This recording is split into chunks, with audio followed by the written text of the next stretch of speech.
Okay, hello everybody. Welcome to today's episode of the Daily Sib. We had a last minute rescheduling yesterday, so we're back again today anyway. And I hope you had a good weekend and a longer weekend in terms of the Daily Sib episodes. So today, as I've written here, how do organisations understand the needs of disabled consumers? Ask us, and it's such an obvious thing to say, but it's not always been the accepted methodology or the way things were done for all sorts of different reasons, and we'll explore and navigate some of this today. But I'm really excited to have Gordon McCulloch, who's is it CEO, your title, Gordon? Yeah, that's right. CEO of the Research Institute of Disabled Consumers, rolls off the tongue, or the RIDC, as I will now call it. And yeah, I mean, obviously, Gordon's going to share lots about what the organisation does, why it was formed. I think there was a name change along the road as well. But yeah, first of all, just welcome, Gordon. Thank you, Martin. I'm delighted to be able to join you today. I've been an avid watcher of the Daily Sib since you've started doing all of this, and I'm really delighted to be here today.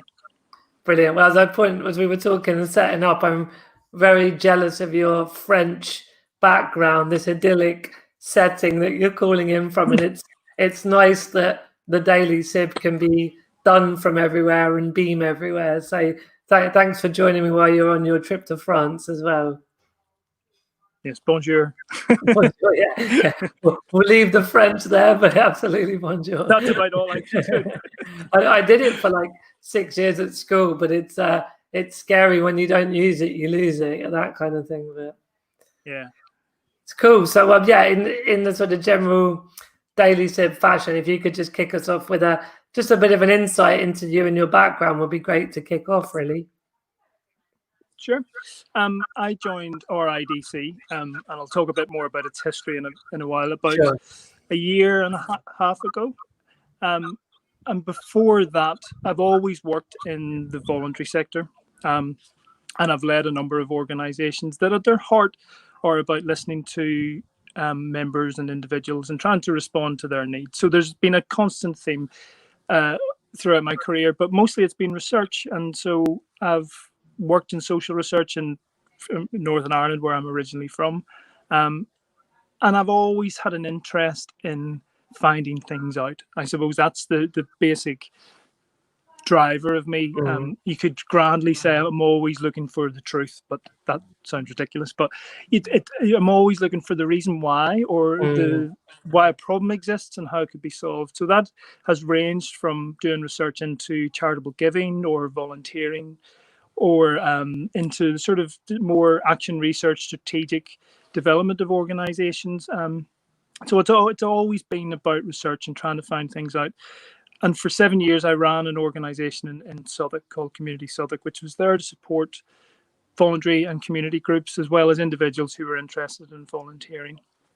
And I suppose there was a part of that, there was one bit of work that we did called the Early Action Commission, which is really pertinent to, I think, RIDC and where I want us to head in the future. That was about trying to prevent things from happening and not dealing with things once they've already occurred. And we got Margaret Hodge to chair that commission, and we were looking at how the system is essentially an ambulance at the bottom of a cliff with its engine running all the time. And at the top of the cliff, there's a voluntary sector and people who want to change things, and they're trying to stop people from going over the edge of the cliff. And I think the work that RIDC is trying to do is preventative. It's preventing brands, organizations, individuals having to go back and retrofit something so that it's accessible and inclusive for everyone.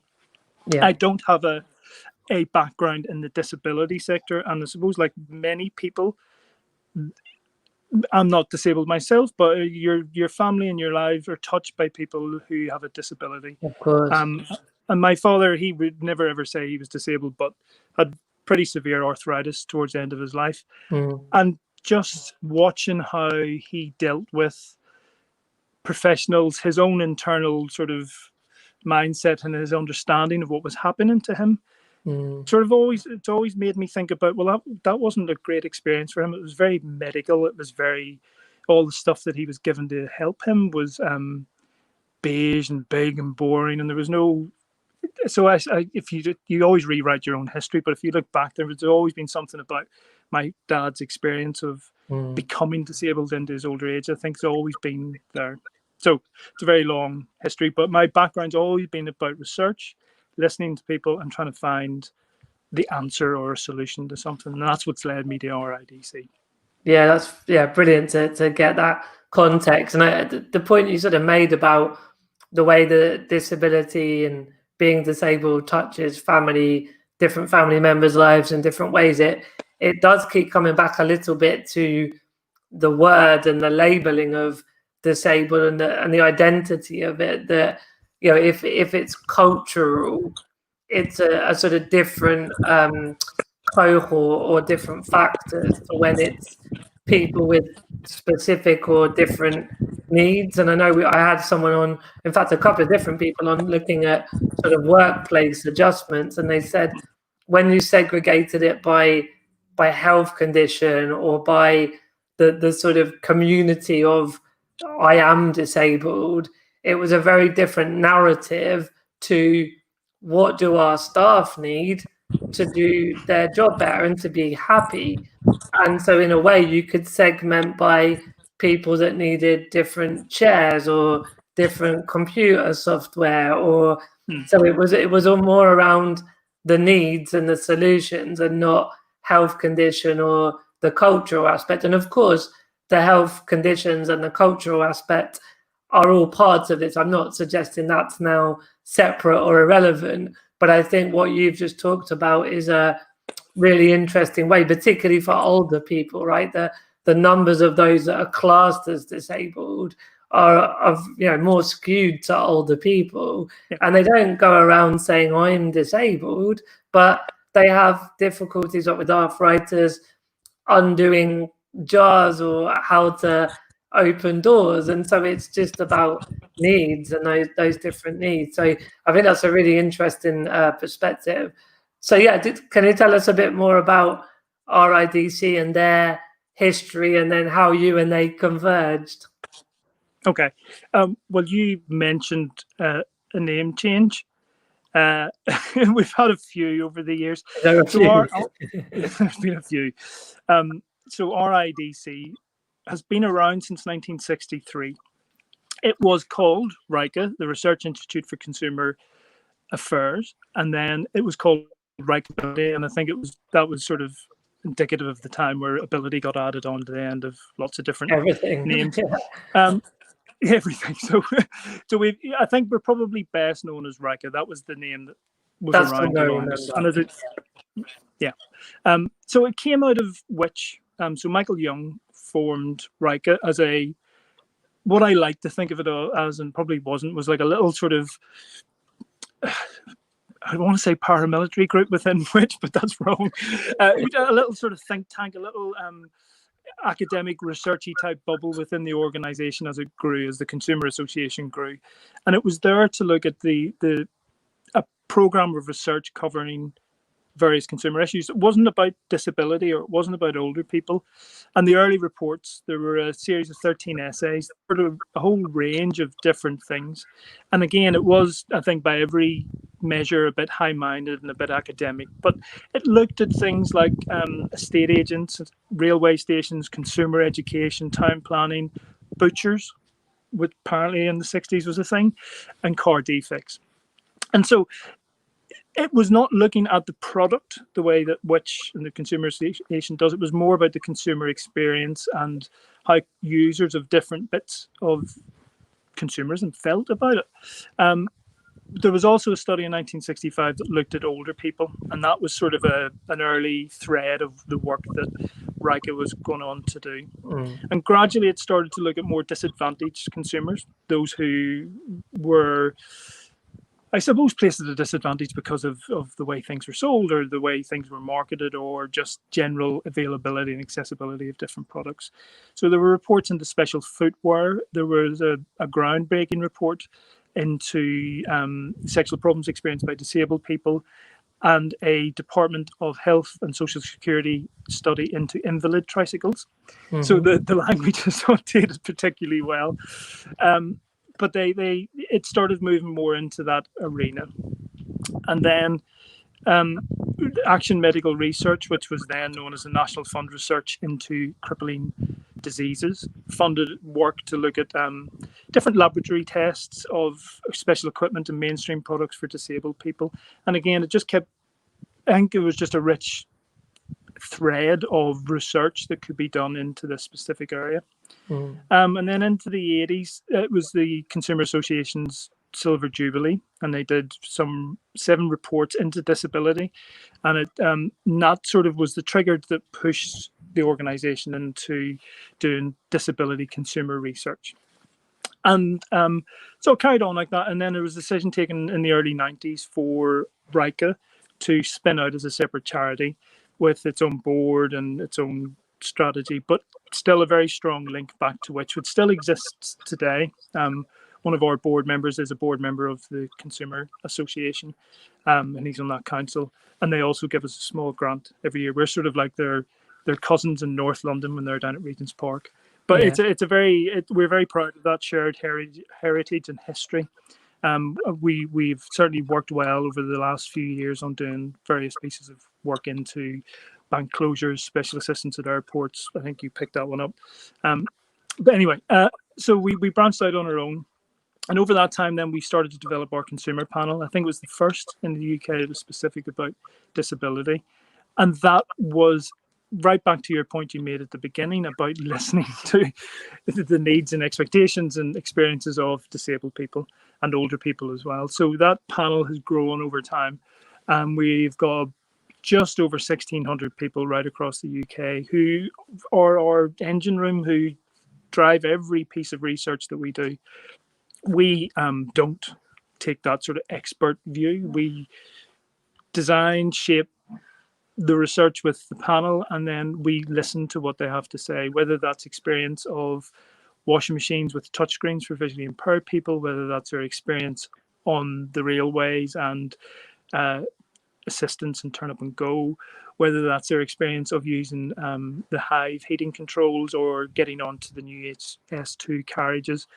Our work covers a broad range of areas, but at its heart is our panel. And I think without our panel, without our ability to engage with these people who ultimately are there, well, we know this because we asked them, they want to make it better for the person that comes after them. That's the driving force of our panel.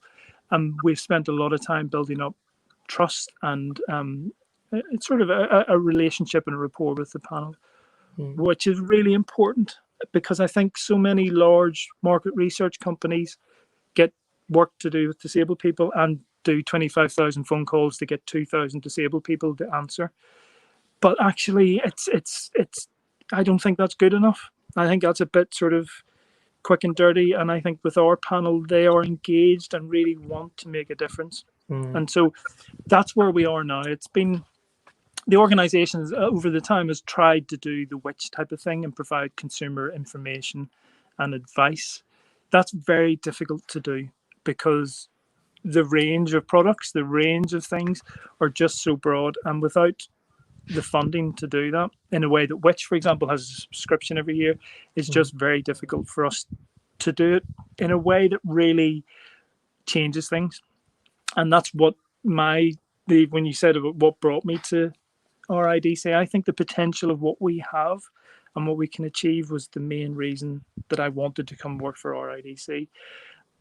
It's good that somebody gets a bit of advice on a good washing machine or an accessible heating control, but it comes back to the point I made earlier on. It's about trying to change the system and the way people think about design and including the views of people who they might not always include in their design things. It's about changing the system, and it's about bringing effective, bigger change. And that's what I want our research to do, because that's the only way you stop the expensive ambulance at the bottom of the cliff, for not a very nice analogy, but it's about bringing about change. And if research is anything, it's about changing things for the better. And so that's what brought me to RIDC. And that's our history. Yeah. But we're called RIDC, not Ridic, or there've been all sorts of different things. It's RIDC now. RIDC. Brilliant. No, thank you for, it's good to see how the actual organisation was founded and involved, and obviously how you and they are now together and working as one. And Gavin, when you were talking about your reasons for interest, and I love that the why is all important. And I think it's also what you were just touching on, that for the panel, their understanding of the why, and they agree with the why, and that engagement of not just filling out a survey or going on a focus group just because they've been asked to and like whatever, but they're really brought into the fact that they want to see the systemic change in a way that you've just been describing. So yeah, I think Gavin's right that the why is important both for you, for RIDC, and the panel or the broader disability community.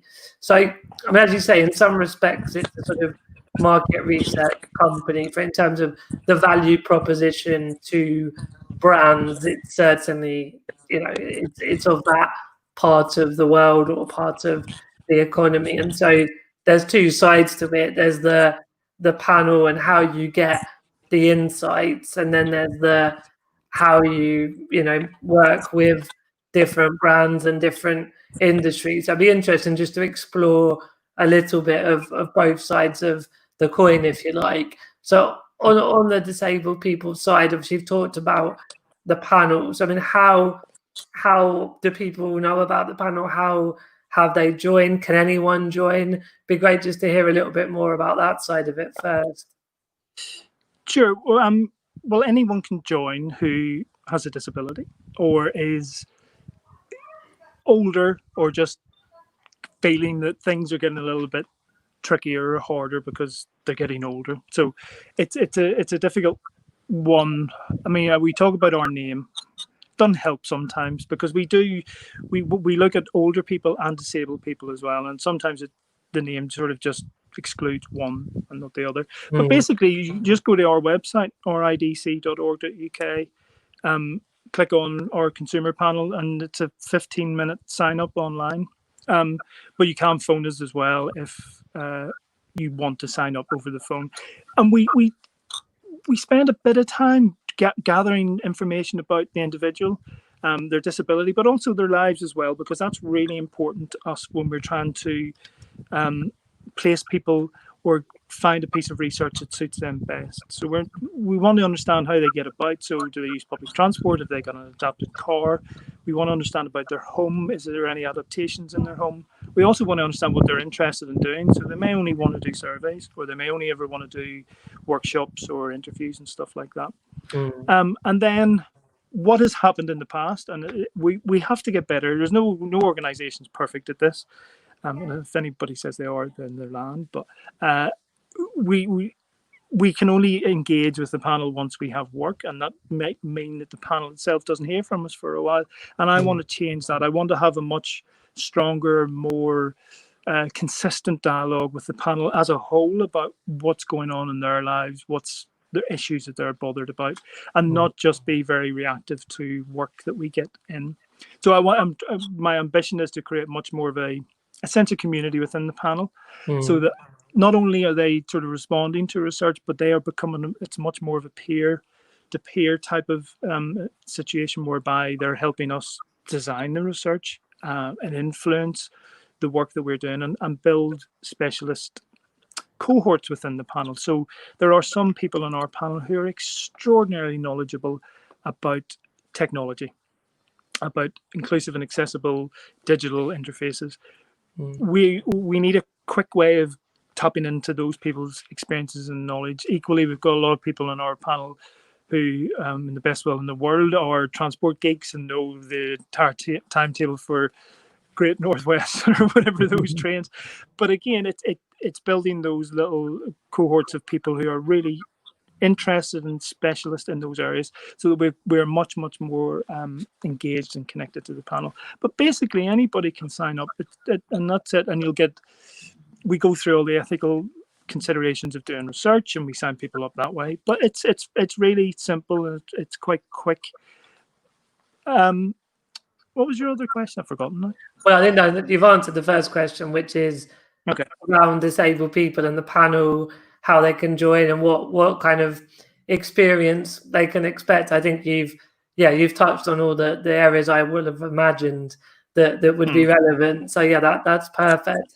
And then the second part was to the work, to the work side, where people approach you or you're approaching people with ideas and looking to do research. Just to be great to hear a bit more of the kind of things you've worked on, some of the things you're proud of, just to, I suppose, to bring to life some of the research you've done. I suppose the danger of, well, what's the best way to put this? There is a danger in organizations, research institutes like ours and others as well, that when a client comes along or when somebody wants to do research, your instinct is to tell them what they should do or to tell them what they shouldn't do. And that, I think, has a very chilling effect on somebody who comes to commission you to do research. What I try and do and what we try and do is listen and try and understand exactly what are the drivers that are going on for that individual and for that organization as to why they want to do this research. Now, sometimes that could be because of a change in regulation or legislation, and they have to do that. They have to engage with disabled people. They have to test how accessible something is so that they make a grade or make a standard. Sorry, there's a cow in the field next to me. I don't know what it did, but it frightened the life out of me. Sorry. So they could be a very unusual episode of the Daily Sip now. I think it snorted, but it could have been something else. I don't know what it was. Oh, brilliant. Love it. Yeah, so it's the driver behind why they want to engage with, listen to, research the experience of disabled people. So it could be driven from a legislative regulation type thing, which is fine. It could also be because they have noticed a competitor who is performing much better than them and they're losing out in market share. So you could say that's a sort of greed type motivator whereby they want to make their market bigger, more accessible, and therefore they need to have better insight into their customer base and what's going on. And there's some work that we've done recently that was of that nature, and actually I'm very proud of what we did around that. And then the other one is more a genuine desire to actually make their services and products accessible. So it's not being driven by those two other things. It's just actually this is the right thing to do for our business and for our consumers. And those are the ones that get you excited, because that's the one that can bring about a lot of change in an organization, because it's coming from the leadership, and that's really important. And you see that a lot. If the leadership of the organization bought into this, whether that's at an executive board level or senior managers, then the change will actually happen in a much more meaningful way. But we listen, we don't preach, we don't tell them you shouldn't do this. We listen and then build. All of our research is very bespoke, so we build up a proposal about how we best meet the needs of that client and how best we tap into that collective wisdom of our panel. And that we talk about that a lot. There's 1,600 people with a multitude of experiences and insights and grievances and good experiences. All our job is as the staff and the team is to tap into that and amplify it back to bring about change. You ask some of the stuff we're proud about. This is one of the really annoying things. With some of our clients, there's contract confidentiality with them, so we're often can't go over things. However, I don't care. So one of the things we're really proud about is we work with British Gas quite often, and we worked on the Hive heating controls. And so the Hive you see now in your house is a result of workshops that we carried out with our panel about how that little interface can be made a lot more accessible. So we give British Gas 7 or 8 different recommendations, contrast, font size, all that type of thing. And they took up 6 of the 7. The one they didn't was voice relay, any sort of feedback coming from the Hive system itself. But actually that you see the changes that happened in the actual product that's in people's homes now, and it's a lot of those sort of smart home technologies have made a huge difference to people. So if they can be accessible and inclusive right from the very beginning, that makes a big difference. Or work with HS2 on level access, where we built a rig, a fake train in Darlington or somewhere, and we got panel members on different types of wheelchairs and scooters and other different types of mobility aids, to see how the different, the ramps coming out of the trains and stuff, what was the best way to do that. And that was a massive piece of work, and we're extraordinarily proud of that. We've worked with Stannah Stairlifts, who wanted to understand more about the home lift market. And that was really interesting around consumer behavior. So a home lift or a stair lift is often seen as a distress purchase. And we were able to tap into what panel members are thinking about when they're thinking about adapting their homes, and what are the triggers and drivers that would bring about that sort of behavioral change, to think, well, will we get one or not? So we cover a really large range of areas, but at the heart of it is just about improving accessibility and inclusion for everyone, regardless of age or ability. Brilliant. I think something you said there on the listening to the organisation side is important, because I think it's easy to say for you and I and a lot of people watching, we'd all want them to be coming with the desire for change because it's the right thing to do. But if it is because of the legislative or the competitor sort of business side, and you get preachy, you might lose that opportunity to still make real change. So I think there's something about doing the research for any of the reasons still is fantastic progress. But obviously, like we all know that the perfect reason is that it's that purely wanting to make the world better. But I mentioned to you before, Gordon, and I've had them on the show a couple of times. I've done some work with Open Inclusion that do sort of similar types of research. And I once spent the day trying an app, a customer service app on the trains. So I went to like York and back from Cambridgeshire as a panel member just to try out, how this app integrated and worked or didn't work with the railways. But what really struck me is that as a disabled person, having to really look at how well a product or a service does or doesn't work, and it is quite empowering to have a voice to actually to share what was good and what was not so good. But I think there's something we're tapping into here around compassion and empathy, that I also understood more what the people that were on the train and the railway side are facing, the complex systems, the complex policies. And I think, when you come from disability rights, there's that often a sort of a militancy of, we're oppressed, we're discriminated, the world just needs to be more accessible right now, and it shouldn't be that difficult. And of course, that's what we want. But I think that to understand that the world is made up of a lot of different system environments and policies, and very few, if any, people are doing it on purpose to exclude people. It's just that they've not had that insight. So I sort of felt it helped me as a disabled person understand that what the businesses have to face to make these changes. And I think it makes change easier when both sides of that coin we've been talking about are a bit more understanding of the other person or the other community side. But it'd be good to get your thoughts on that as well. Well, yeah, I mean, I suppose I always reflect on, as I said before, I'm non-disabled, but one of the most insightful and what you could describe as the sort of the light bulb moment was when I took a trip on the tube with one of my trustees, Tracy Proudlock. She's in a wheelchair. And so we travelled from Caledonian Road to Southwark, for those in London. Obviously not everybody lives in London.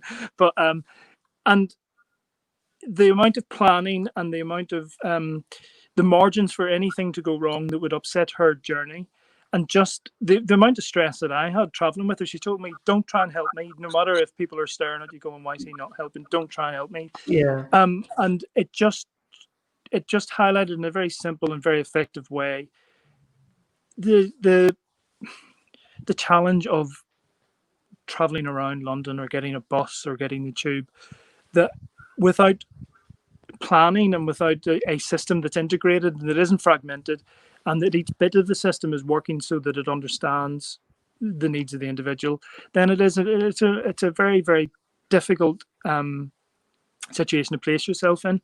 And I think, our, like you described, of doing the thing for the app, we unfortunately, when COVID hit, we were working for the rail regulator on it was a compliance baseline on turn up and go at unstaffed stations, which in itself is quite a challenging and difficult thing for somebody to do. So that these stations tend to be quite rural and out of the way. But God, I was so proud of our panel, how they just went, yep, this is great. This will really change things if we can set a baseline to say, this is what happens when you go up and hit the information button and ask to get on the next train, which train operators have to do.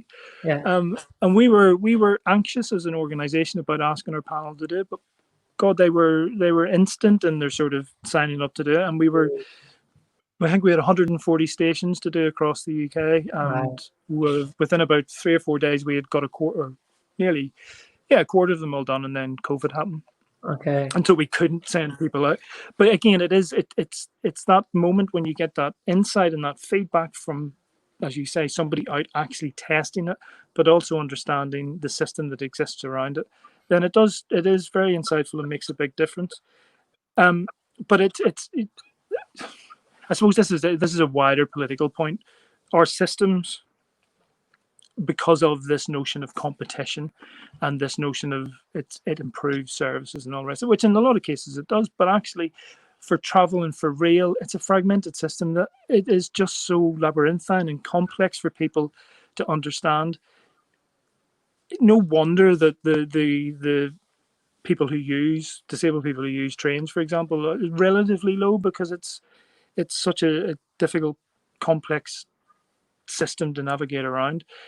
And for too many, the issue of, it's an old Victorian system, it's too hard to change. Well, I think you can change it if you listen and you understand the needs of disabled people, rather than just putting in a lift at some station or whatever. I think there's a lot that can be done by the rail industry to listen to the views and needs of disabled people. That's my political point. I totally agree. I think if I may, the other thing that really which was just related to COVID, because when it happened, about 80% of our work was the panel being out and about, whether that was doing mystery shopping or the work for the rail regulator. So we had to suspend all of that. And there was a point where I, in the first week or so, thought, well, what do we do now? We're an organisation that's based around people being out and interacting. And I think, to be frank, I felt pretty useless. Or your research is only as good as if it brings about change and makes people think differently. So when our research stopped, I wondered what we would do. And then we hit upon the idea of just asking our panel what were their experiences and concerns and fears about lockdown. So that was within the first 2 weeks, I think we sent that out. And we did a series of 3 surveys. The response to that was extraordinary. In the space of 4 days, we were getting close to 900 responses on each survey. And that information really helped. We were linked into the Cabinet Office within DFT with DEFRA and the Disability Charities Consortium as well. So in a way, that was an example of how engaged and how quickly the panel can respond. And they have for other surveys we've done since. And I think that's perhaps one of the proudest things, that just how engaged and how quickly they were, because it just makes you understand that they do trust us. They do see that there's a value to them getting engaged in whatever way they can. So I mean, that did preempt my other question, obviously, around COVID-19, how it affects you as, I say, a business, but as an organisation, as a charity. That you've lost 80% of your work, so that's obviously a big challenge at the moment. But I mean, I guess also on the broader sort of for disabled people and COVID-19, what did you find to be the issues that we need to address during this period as a community as well? I think the consistent theme through all of these surveys that we did was that people were most concerned and most affected by the loss of social interaction, whether that was with family or friends. And that, where other things were a concern right at the very beginning, they tapered off, as I think like everything sort of bedded in. But that loss of friends and family and being able to interact with people was the most telling and most challenging thing for our panel members throughout the entire thing. I think what it did show is I think it was the third survey, and you see this a lot, that a lot of the things that disabled people were told that you couldn't possibly do, work at home, order takeaway from a very fancy restaurant, see the National Theatre online, all of those things that were, oh, you can't do that, that won't work. They do, but that's only because the non-disabled population were going through a lot of the things that disabled people went through in terms of being socially excluded and all, if that's the right way to describe it, all those things. And so I think it showed that the art of possible is there, and things can change. And I suppose the message to the disabled community is, don't give up. I mean, it's keep banging the drum for a more inclusive and accessible world, because it's very achievable. I'm a chair of a homeless charity as well, and within the space of a week, rough sleeping was fixed. I know, it's crazy. And so it is. And granted, everybody was put into hotels, but it can be solved. And I think if there's the will, if there's a political will, if there's leadership, those things can change. The COVID surveys also showed that. Now, I don't know how. I'm not sure the best way to describe this, but there were three groups of people within our panel. There were those who were on the shielded list. There were those who were on the government's vulnerable list but weren't necessarily shielding, and then there was those who weren't in any of those lists but felt they should have been. And the difference in their views were quite marked as well. Those who weren't on the list were quite angry and frustrated, and more than anything else, really worried about getting support, getting food. What would social distancing mean when they had to go out again? How could they manage that? Those who were on the vulnerable list were getting support, and their anxieties and concerns fell off a little bit. But again, for all three, it was still about seeing family and friends. Those on the shielded list, the basic, it was quite timely the day that the government changed their guidance about people who were shielding, about being able to go out again. Our survey went out that day, and I think it was something like 2/3 said we're not going out. We do not feel comfortable about going out. And trust in the government and how they were communicating things just fell away, as you would see sort of nationally. But it was quite extreme in terms of our panel about that level of trust. So it was a very interesting study, where we hope that the insights of the panel helped change policy to make things better, and it kept putting the message that I think, like a lot of people said, that disabled people were being forgotten in all of this. And so we hope that had a small impact. Yeah, as you say, it's not just brands, and like the displays on washing machines as a very good use case of how insights can help utility products to be more accessible and more inclusive. But of course, it's being able to try and influence and sway government policy is a very important application. Do you have a sort of policy person or policy team, or do you give your findings to some of the other charities that are then more in touch with the government?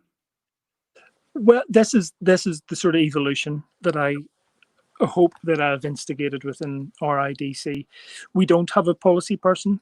We never really have, as far as I could see. It was very much consumer products. We'll test this, we'll do that. And so the way I've described it rather clumsily is a sort of one-to-one transactional type thing. We will test this. A small group of people will use that product, and off they go. Again, when COVID hit, we just, as our board, led by Phil Friend, who I know you interviewed a little while ago, we agreed our strategy for the next 3 years. So the strategy is called Small Changes, Big Difference, because that's the one thing that struck me more than anything else since I started RIDC. Listening to the panel, reading our research, looking at what we've achieved, is that those small differences that might not necessarily be obvious to somebody working in a train company or in a washing machine factory, have a huge, if you make those small changes, they have a huge difference to a disabled person. And make the thing just accessible and inclusive straight away. So the strategy is about that. It's about incremental change, but it's about system change. And so what we want to do is become much more of a I hate this term, but a thought leader. Mm-hmm. We will take position on what we think is a good way to make technology inclusive, to make transport inclusive, above and beyond the work that we do for clients. Because I think that there's the way to describe it. I'm not sure if you ever come across the concept of the Overton window, where somebody will say a very far left field issue like what did Ed Miliband do? The thing about capping energy costs, and everybody says you can't possibly do that. That's horrific. It gets the debate out there, but eventually everybody else moves to that position. Mm-hmm. What we've done has been focused very much on just doing the client-based stuff. I want us to push the Overton window. I want us to push and lead in the way that we did in the past. The things that we were saying previously back in the 60s, 70s, 80s are now mainstream. And so I want us to be that sort of leader around trying to improve accessibility and inclusion of products and services based on the experience of users. So our strategy is based around three central themes. One is around transport, and that just isn't trains, but it's cars, it's moving into autonomous vehicles. We've just published a report on electric cars, looking at the charging infrastructure, which is anything but accessible. So if you're a disabled person, you want to be a good citizen and improve the environment, it's a big struggle because there's only, as far as I'm aware, and there's only one accessible charging point in the whole of the UK. Wow. And that's in the Helen Dolphin.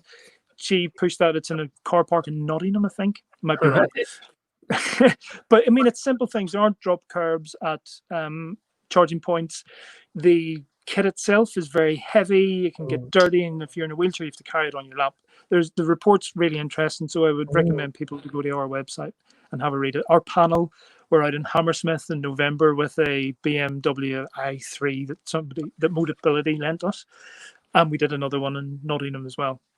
And it's their experience of it. It's not us walking and looking at a charging point going, that's not accessible. It's somebody who is in a wheelchair or has dexterity issues trying it themselves.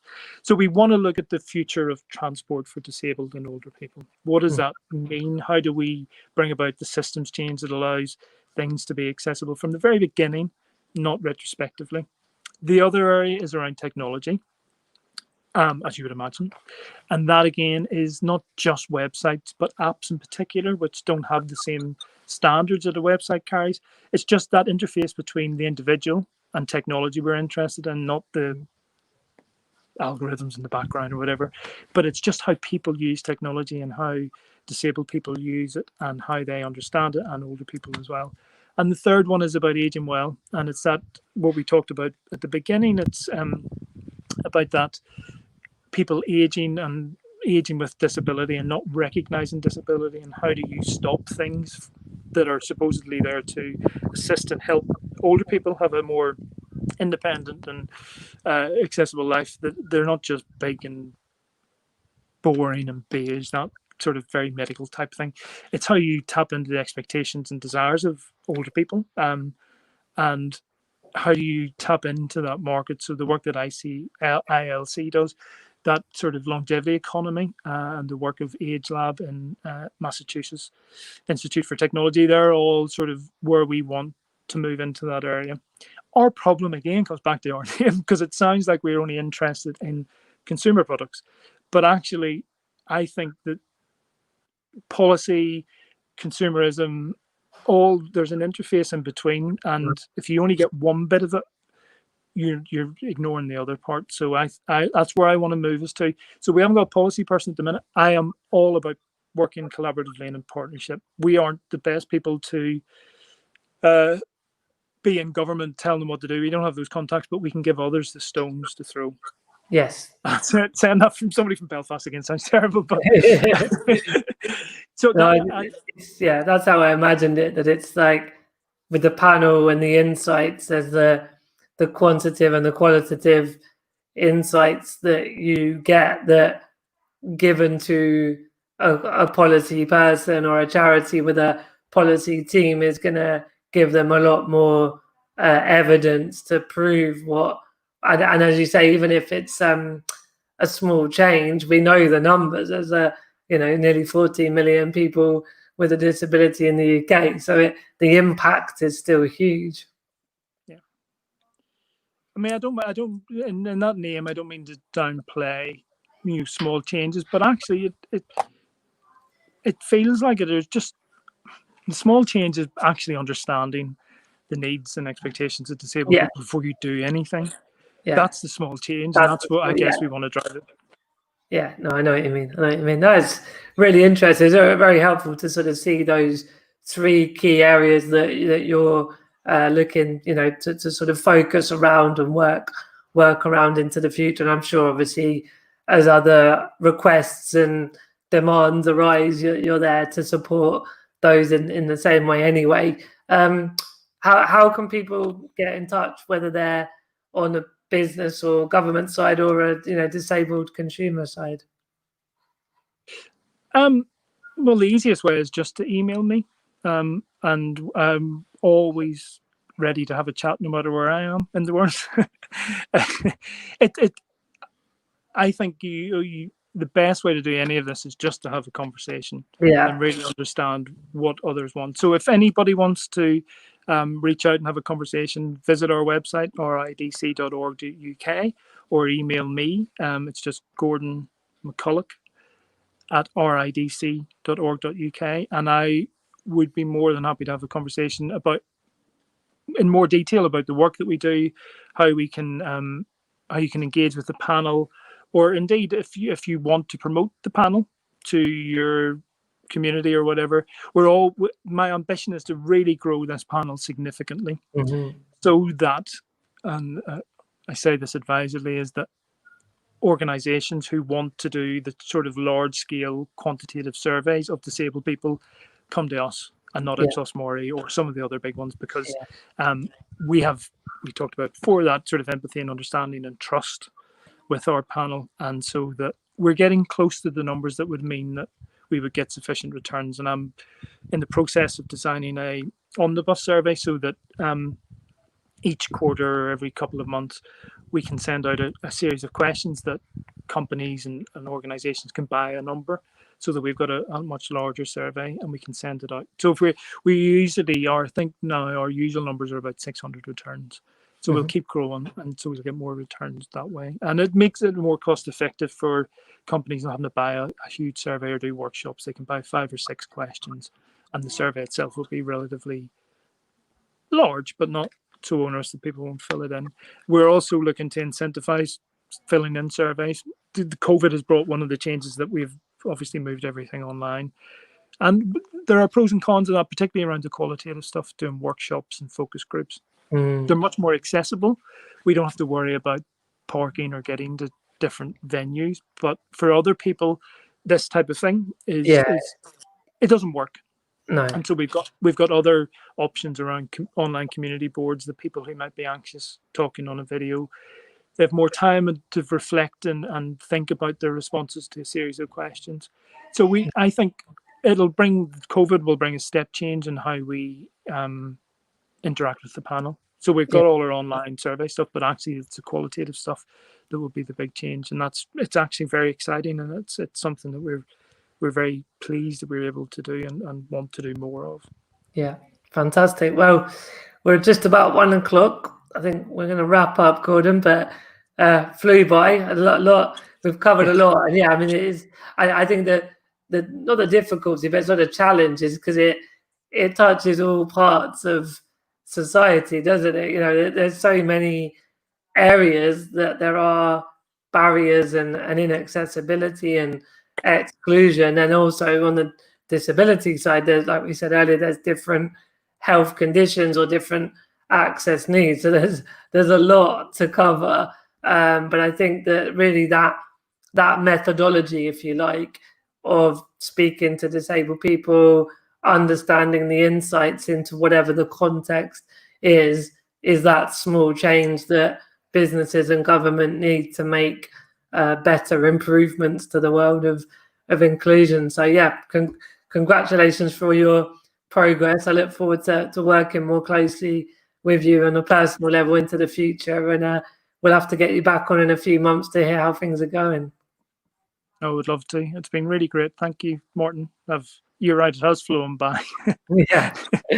And apologies for the cows again. I was going to say good luck with the cow as well. They've gone away. All right, now. thanks a lot, Gordon. And everyone watching, thanks for your time today. I hope you've enjoyed today's episode. It's been a really, really interesting one. And yeah, we'll be back tomorrow, same time, same place, for the next episode of the Daily Sib. Until then, take care. Bye-bye.